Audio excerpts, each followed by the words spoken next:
And I think that's the hardest part when you finish your sport, because for the longest time, your biggest outlet was your sport. That if anyone asked you what you're probably doing like over the weekend or in general, it had to do with your sport. Hello everyone, I'm Sydney Mary and this is Retired College Athletes, a platform designed to inspire and inform current and former athletes using stories from retired college athletes. I'm not a big fan of long intros, so let's go ahead and jump into today's topic. Today we're going to talk about how to build your identity outside of sports. Whether you're a current athlete or a former athlete, it is really easy to really believe that you are your sport.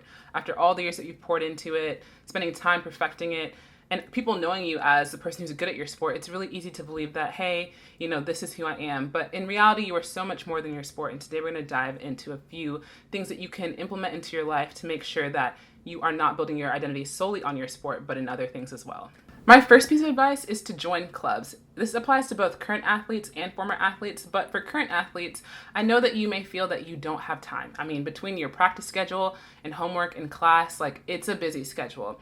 But I found while I was in college that joining clubs really helped me build my identity outside of sport because I had something else to go to after practice and just really pour myself into. For me, I was really interested in journalism and writing, so I was in clubs like that, and it was really fun to, after a bad practice, let's say I had a bad practice and I was really in my head about it, I could go to a club meeting and really just pour myself into that and not so much focus on being an athlete. Also, the people in the club knew me as Sydney, who was also good at writing and journalism, not just Sydney, the basketball player. And so it was already helping me reinforce my identity outside of sport, which was really helpful because generally speaking, if I'm walking around campus with athletic gear on, everyone's looking at me like, oh, so she's an athlete. But to be honest, I'm so much more than that. And it was really nice to be around people who saw me as so much more than that in these clubs. For you, this can look like joining any clubs, from philanthropic clubs to clubs that you're just interested in terms of something you want to go into for your career. But feel free to join clubs, and you don't have to join a lot, but it's really nice to have something else to do outside of your sport, because in reality, your college experience is a lot more than just academics in your sport. It's the connections you make, it's the clubs you get into, it's the other things that you learn outside of just your academic career. And so I think that's a great way to reinforce your identity outside of sport, give you something else to do, introduce you to a new group of people, and I found it to be really helpful during my time in college. For retired college athletes, you may be thinking there are not clubs around for me in terms of how they would be at school, and that is true, but there are so many ways to get involved in communities that you're interested in.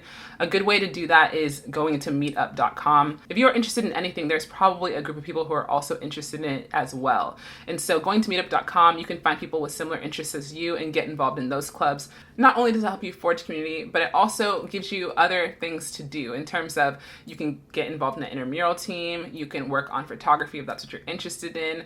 There are clubs for you in anything that you're interested in doing. And so it's a great way to just kind of reinvent yourself after your sport. I think oftentimes once you're done, you now have all this open time, all this extra energy that you don't know where to redirect it to. And clubs are an awesome way to go. I think it's just wonderful that you get a chance to be around people with similar interests who will get to now know you as the person who's interested in whatever you're going for, not you, the athlete.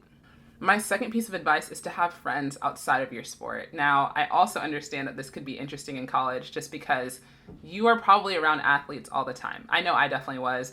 I would go to lift with my teammates.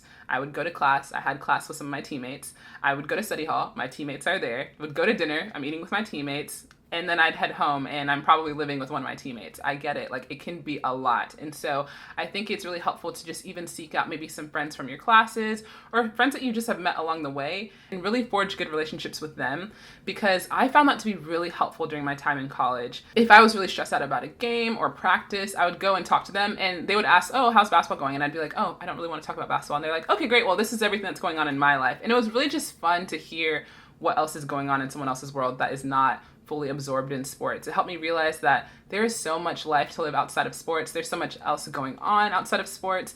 And they always seem to invite me to really cool events that I would not have known about if I wasn't friends with them or they hadn't invited me. So it was just really good to not only have them to help me, but also to really get involved in their lives and support them in other things and attend events that, again, I wouldn't have known about if it wasn't for them. Again, this is also true for retired college athletes. I think it's a lot easier to find people who did not play sports in college once you're a retired college athlete because you're not so invested in the sports world. And you don't have practice and all of those things to go to. I think here, just similar to the last point, you may find these friends in the clubs you join or at work One thing that I have found a little harder with friends who are not athletes, specifically right out of college athletics, was that they didn't understand the struggle of my transition as an athlete. But with that said, it was really great to be able to talk to them about just general things in life, because my life was not so much about sports anymore, but it was just about me being a person, and they knew me as that. My third tip is to discover your hobbies. Now, you can discover your hobbies in a club, like in point number 1, but in general, you can just take time out of your day to explore your own hobbies, whether it's hiking or maybe getting good with videography, graphic design. There's so many ways to explore your hobbies by yourself. I personally find myself on YouTube a lot, looking into things that I'm interested in. There's also Udemy and Skillshare, which are awesome platforms to learn new skills. But I think it's really fun and important to pour yourself into other activities that are not necessarily sports specific, because for your whole life you've been known as this athlete. And not to say that you're not an athlete anymore, that's still very much a big part of your identity, but we want to definitely build up this other part of your identity that is everything else that you are. For me, I found myself not so much using number 1, which is of course joining clubs, but really just diving into things that I'm interested in. I started passion projects. That's actually how RCA came about, and it's just been really fun to build and grow from it. I've had to learn different skill sets, from videography like you're seeing now to podcast editing, which we do have a podcast, so please feel free to check it out in the description box below, from nice graphic design for Instagram and things like that. And so really just get a chance to pour yourself into things that you're actually interested in. And I think that's the hardest part when you finish your sport, because for the longest time, your biggest outlet was your sport. That if anyone asked you what you're probably doing like over the weekend or in general, it had to do with your sport.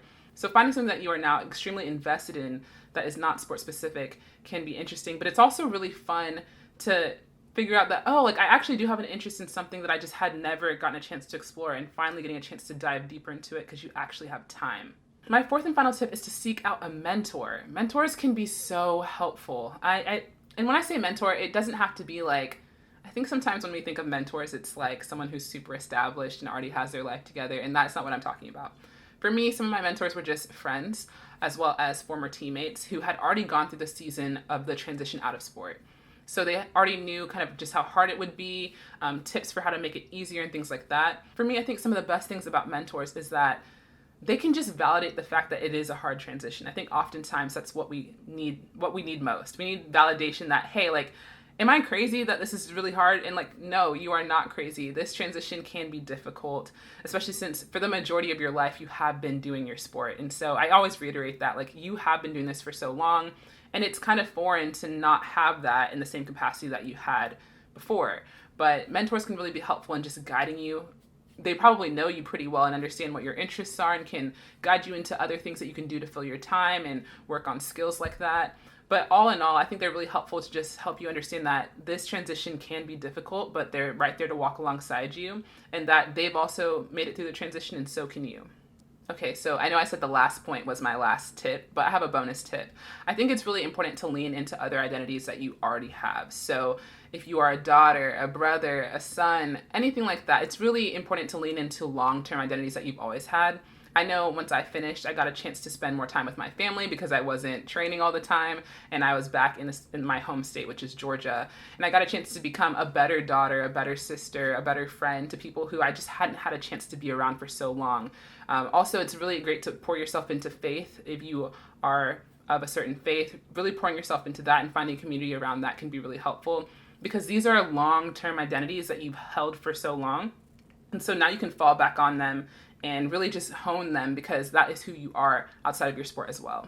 All right, guys, that is all I have for today. I hope you found that helpful. I think this is a topic that we're going to be talking about a lot more. It's like you can't get all of identity in one video. And so if you have any topics specific around identity that you want to hear, or just topics in general, please feel free to comment down below. I hope you guys enjoyed this video. I hope you learned something from it. And if you did, please consider hitting the subscribe button and the bell notification so you don't miss anything from this channel. I post on Thursdays and some Sundays, and you'll get content really similar to this around athlete identity, the transition out, and all things like that. And so if that's interesting to you, please consider sticking around with us. But until then, I'll see you guys in the next video.